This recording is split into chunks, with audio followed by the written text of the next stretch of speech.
You live in a mountainous region. It's a stunning area of the world that is contrasted sharply by the work needed to survive. You act as a hunter and a warrior, pulling double duty for your tribe. You and your people dwell mostly in huts and yurts, migrating occasionally, following a herd of great beasts whose fur acts as insulation, keeping you warm in life. You love your village and hope for its continued success. One day you are out on a hunt with two men, and you're close to defeating an elusive prey. You see sparks appear suddenly in the distance, when suddenly heat like nothing you felt in a long time hits your face, and a creature steps through a slit in reality. Its body is a dark shade of blue that reminds you of a yeti's tongue. It has large goat-like horns on its head, and in its hand it held what you fear was a wand of some kind, with a beating heart affixed to the end with a sharp stick stabbing into it. You heard stories about demons as a child,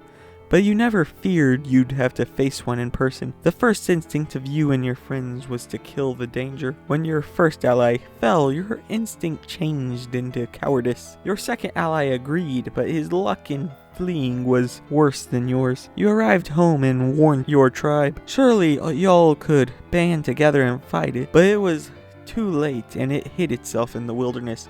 The winter was far harsher than most. People feared leaving the village, and without scattering hunting parties, getting food was tough. When one did travel alone, it was often met with a grisly end, the body sometimes never found. In some cases, the elders claim that it's possible that the lost fellow simply went to a village to the south searching for a better home, but you knew the truth. You and your tribe have fallen into a nearly hopeless state, and it trudges on day after day, week after week, month after month. All the while you are haunted with nightmares of that day.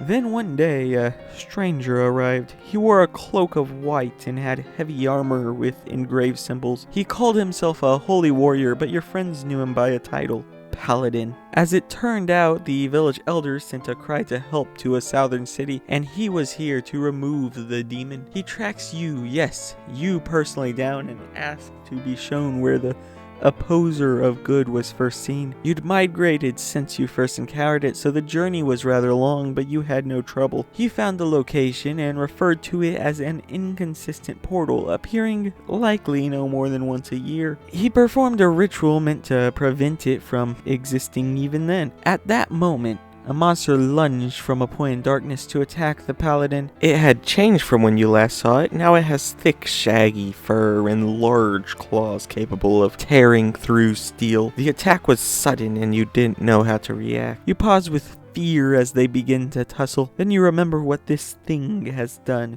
Two men with lives deep and complex as your own extinguished by its foul intent.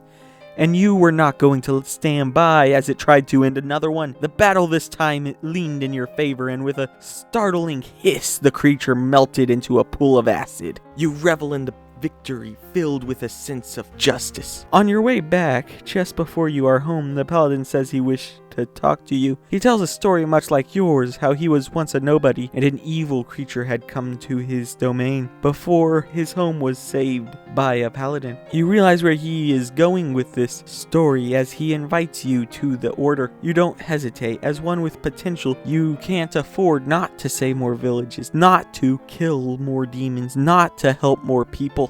This one was actually based on the backstory of a character I actually played. He was called Lobo. He was a Goliath, and I gave him dual wielding along with two maces. So he dual wielded maces into battle. Loves crushing skeleton heads. Watch this video next.